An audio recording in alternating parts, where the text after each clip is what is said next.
नमस्कार, SBT news में आपका स्वागत है। पेश है 17 सितंबर शुक्रवार दोपहर 3:15 बजे राजस्थान जोधपुर बीकानेर की बड़ी खबरें। उत्तराखंड के मुख्यमंत्री पुष्कर धामी ने 4 धाम यात्रा शुरू होने को लेकर कहा कि राज्य में शनिवार 18 सितंबर से 4 धाम यात्रा और हेमकुंड साहिब यात्रा शुरू हो जाएगी। उन्होंने दावा किया कि सरकार की तरफ से यात्रा को लेकर सभी तैयारियां पूरी कर ली गई है। आपको बता दें कि हाईकोर्ट ने गुरुवार को रोक हटाते हुए इस यात्रा के लिए मंजूरी दे दी थी।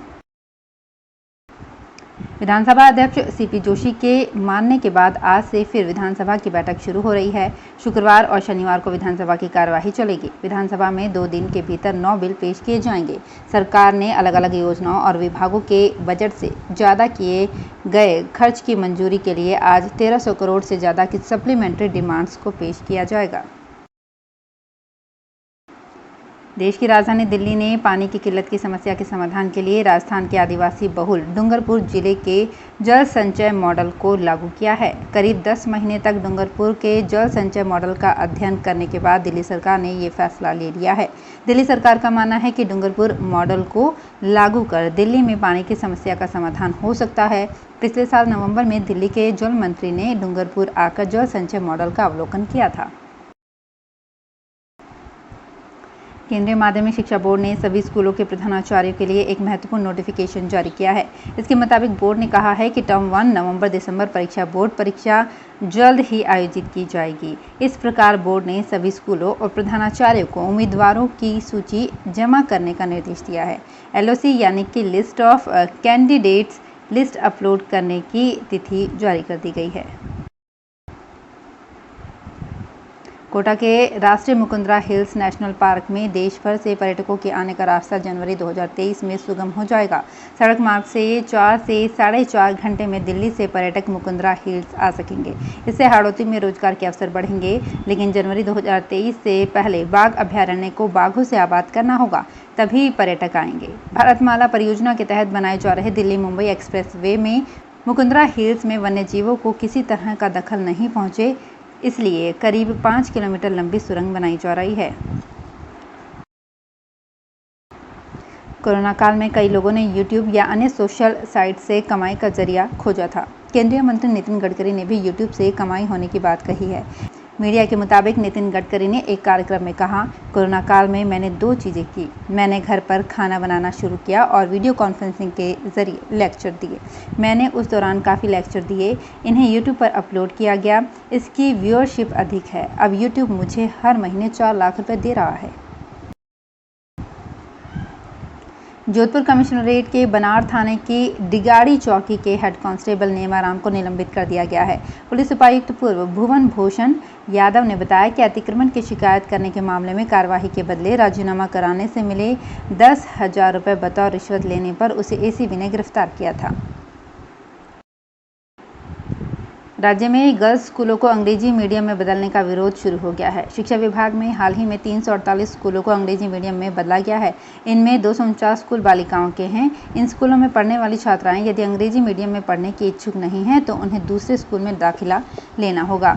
वहीं जिन बालिका स्कूलों को हिंदी से अंग्रेजी मीडियम में बदला गया है, वहाँ अब अंग्रेजी मीडियम की पढ़ाई को एजुकेशन के रूप में होगी। जोधपुर संभाग के अधिकांश हिस्सों में आज बादलों की हल्की आवाजाही रही, लेकिन बारिश नहीं हुई। मौसम विभाग के अनुसार मानसून की गतिविधि इस माह के अंत तक जारी रह सकती है। जोधपुर में कम बारिश के चलते तापमान में उतार चढ़ाव लगातार जारी है। आज यहां तापमान 36 डिग्री तक पहुंच गया। वहीं न्यूनतम तापमान 25 डिग्री दर्ज किया गया। सूरज और बादलों की लुकाछिपी के बीच दिन भर उमस बनी रही। शिक्षा विभाग में 78 सेकंड ग्रेड शिक्षकों के ट्रांसफर किए गए हैं। इनमें 69 शिक्षकों के तबादले अंतर मंडल किए गए हैं, जबकि बीकानेर मंडल स्तर पर 9 सेकंड ग्रेड शिक्षकों को इधर उधर किया गया है। वहीं 7 लैब असिस्टेंट और 9 लाइब्रेरियन के भी अंतर मंडल ट्रांसफर आदेश जारी किए गए हैं। विदित रहे कि सेकंड ग्रेड शिक्षकों के ट्रांसफर के लिए माध्यमिक शिक्षा निदेशालय से टीम पिछले 4 दिन से जयपुर कैंप में ही है। कृषि पर्यवेक्षक सीधी भर्ती परीक्षा 2021 की व्यवस्थाओं के संबंध में अपर जिला मजिस्ट्रेट शहर प्रथम रामचंद्र ने कलेक्ट्रेट सभागार में बैठक ली। बैठक में एडीएम सिटी प्रथम ने 18 सितंबर को होने वाली परीक्षा की सभी व्यवस्थाओं का संज्ञान लिया तथा उचित दिशा निर्देश दिए। जोधपुर में इस परीक्षा के लिए राजकीय विद्यालयों में कुल 28 केंद्र स्थापित किए गए हैं, जहां लगभग 7,836 परीक्षार्थी परीक्षा देंगे। बीकानेर जिले में 24,000 लीटर केरोसिन का स्टॉक 6 होलसेल वितरकों और रसद विभाग के लिए सिरदर्द बना हुआ है। करीब 3 साल पहले राज्य सरकार ने गरीबों को रियायती दरों पर बांटे जाने वाले केरोसिन का वितरण बंद कर दिया था, लेकिन शेष बचे स्टॉक का वापस उठाव नहीं किया। ऐसे में होलसेल वितरकों के लिए शेष बचा स्टॉक परेशानी का सबब बन गया है। रोटरी क्लब की डिस्ट्रिक्ट अवार्ड सेरेमनी सत्र 2020-21 भिवाड़ी में आयोजित की गई, जिसमें रोटरी क्लब ऑफ जोधपुर गरिमा को 12 अवार्ड मिले। रोटरी क्लब जोधपुर की निमिषा भंडारी व कृपल धारीवाल ने बताया कि रोटरी क्लब ऑफ जोधपुर गरिमा ने कोरोना संक्रमण की दूसरी लहर के दौरान जोधपुर सहित देश के प्रमुख शहरों में 50,000 से अधिक ऑक्सीजन कॉन्सेंट्रेटर के वितरण के लिए यूके के एनजीओ से MOU किया। बीकानेर में कोरोना का गुरुवार को एक और नया केस रिपोर्ट हुआ। बुधवार को भी एक केस आया था। 2 दिन में कोरोना के 2 केस आ चुके हैं। दोनों ही व्यक्ति बाहर के होने के कारण स्वास्थ्य विभाग ने शहर कोरोना फ्री होने का दावा किया है। पहली बार 31 दिसंबर 2020 को शहर में 0 कोरोना पॉजिटिव रिपोर्ट दर्ज की गई।